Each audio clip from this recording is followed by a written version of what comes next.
বেহুশের চৈতন্যদান, পৃষ্ঠা নাম্বার 5 থেকে 7। যিনি লেখছে তিনি কাজী বেনজর হক আল চিশতি নিজামী। লেখক কাজী বেনজর হক চিশতি নিজামী, তিনি মানুষ সম্পর্কে ব্যাখ্যা করলেন। তার বইটার নাম হলো বেহুশের চৈতন্যদান। এই প্রশ্নের সমস্ত ফায়সালা এই কিতাব থেকে আমরা পেয়েছি। বাউল শিল্পীরা যে কিতাবটির কথা বলল, এই সেই জনপ্রিয় কিতাব বেহুশের চৈতন্যদান।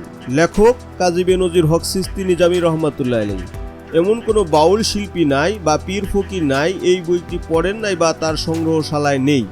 বাউল শিল্পীরা যে তরিকতের কালেমা, নামাজ, রোজা, হজ, যাকাতের হাকিকত বর্ণনা করেন এবং মারফতের বা বেলায়েতের বেশিরভাগ আলোচনা করেন এই কিতাবটি থেকেই।